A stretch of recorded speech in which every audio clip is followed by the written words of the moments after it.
Di lepas pantai Pemutaran, Bali, sebuah kuil tenggelam menunggu di dasar laut.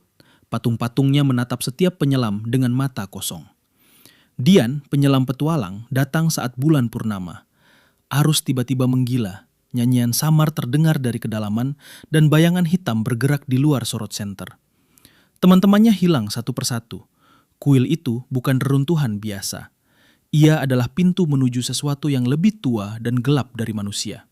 Dan Dian harus memilih, mengungkap rahasianya atau menjadi bagian dari bisikan selamanya.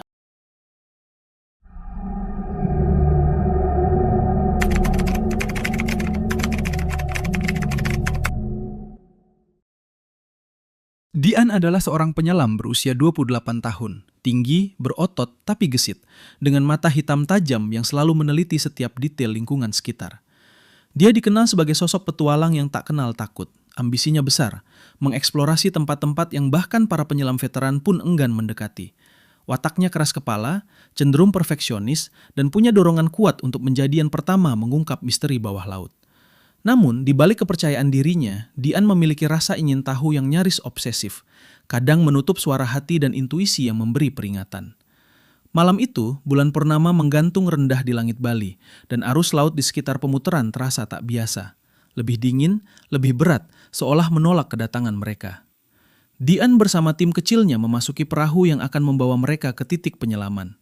Kamera-kamera bawah air siap merekam, peralatan menyelam sudah diperiksa, tapi sebuah perasaan aneh menusuk perut Dian. Waduh, ceritanya makin seru nih. Tapi sebelum kita lanjut, klik dulu tombol like dan subscribe, biar aku bisa terus bikin cerita-cerita seru buat kalian. Oh iya, share juga pengalaman kalian di komentar, siapa tahu bisa jadi cerita versi kalian di video selanjutnya. Ada sesuatu yang menunggu di dasar laut. Saat mereka menyelam, pemandangan berubah drastis. Terumbu karang yang biasanya berwarna cerah kini tampak suram, ditutupi lumut gelap. Dan patung-patung yang membentuk kuil perlahan muncul di cahaya senter mereka. Suara gelombang tidak lagi seperti biasanya, terdengar gemuruh dalam, berat, seperti napas raksasa yang tersembunyi di kegelapan. Dian memperhatikan patung-patung itu dengan cermat. Bentuknya menyeramkan, kepala tertekuk, tangan terulur, mata yang seolah menatap siapapun yang datang. Tapi semakin lama, sesuatu yang lebih aneh terjadi. Setiap kali Dian menoleh, posisi patung berubah sedikit. Lengan yang tadinya terangkat kini menekuk. Wajah yang tadinya menunduk kini menoleh ke arah mereka. Ini tidak mungkin, gumam Dian pada dirinya sendiri, namun suaranya tenggelam dalam tekanan air. Timnya mulai panik. Satu persatu, teman-temannya menghilang di kegelapan dasar laut. Tarikan arus seolah menuntun mereka menjauh, menyedot tubuh mereka ke lorong-lorong karang yang tak terlihat sebelumnya. Hanya Dian yang tersisa. Terpaku di tengah-tengah kuil bawah laut itu, senter dan kamera masih menyala. Kemudian terdengar suara samar, lembut, merdu, tapi memekakkan. Nyanyian yang bukan berasal dari manusia, seperti gema dari masa lalu, dari jiwa yang terperangkap dalam batu dan karang. Dian merasakan bulu kuduknya berdiri. Ia tahu, kuil itu bukan sekedar reruntuhan atau taman karang. Ada kekuatan kuno di sana, jauh lebih tua daripada manusia, yang mempermainkan pikiran dan tubuh penyelam yang terlalu berani. Dian menelan ludah. Ia sadar satu hal. Jika ingin keluar hidup-hidup, ia harus mengungkap misteri yang terperangkap di kedalaman laut itu. Atau ia akan menjadi bagian dari bisikan yang kini mulai memanggil namanya dari setiap patung di sekelilingnya. Dian mengayunkan senter ke kiri dan kanan, mencoba menemukan teman-temannya. Tapi dasar laut di Pemutaran malam itu terasa seperti labirin tanpa ujung. Arus yang sebelumnya hanya mendorong, kini menyeret tubuhnya. Seolah ada tangan tak terlihat menariknya ke tengah kuil. Suara nyanyian itu semakin jelas. Kali ini terdengar seperti bisikan yang memanggil namanya. Dian, Dian, ikutlah.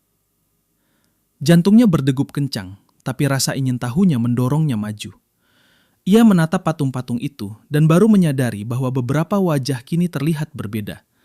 Mata mereka tampak basah, berkedip, dan bibir mereka bergerak seperti sedang mengucapkan kata-kata yang tak bisa dipahami. Ia menelan ludah. Hawa dingin menusuk melalui wetsuitnya. Di satu sudut kuil, cahaya senternya menangkap sesuatu yang lebih menyeramkan. Bayangan hitam, bergerak di luar jarak pandang normal. Bayangan itu bukan ikan, bukan manusia. Sesuatu yang padat dan gelap, namun dengan gerakan yang mengalir seperti air itu sendiri. Dian mencoba berenang ke arah yang lebih dangkal, berharap menemukan jalan keluar. Tapi arus memutar, menjeratnya di antara patung-patung yang kini seolah hidup. Ia menyadari sesuatu yang membuat darahnya membeku. Jejak kaki patung, yang sebelumnya tetap di satu tempat, kini membentuk lingkaran di sekelilingnya. Setiap kali ia menoleh, lingkaran itu mengecil, menutupnya perlahan. Ini tidak nyata, desahnya.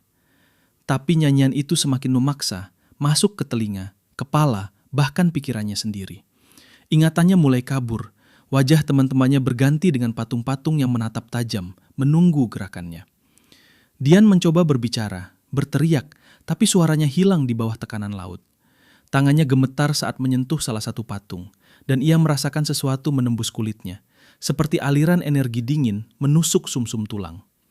Hatinya menjerit, tapi tubuhnya tidak bisa bergerak. Arus dan nyanyian itu kini telah menjadi satu, memaksa Dian untuk memahami. Kuil bawah laut ini bukan sekedar runtuhan, ia adalah pintu ke kekuatan yang lebih tua dari manusia. Dan setiap penyelam yang terlalu berani akan menjadi bagian dari energi itu. Dalam kepanikan, Dian memutar kamera bawah air untuk merekam semua ini. Cahaya senter menangkap kilatan bayangan hitam, patung-patung yang bergerak, dan sosok samar teman-temannya, terdistorsi di dasar laut, seolah mereka hanyalah bagian dari ilusi kuil.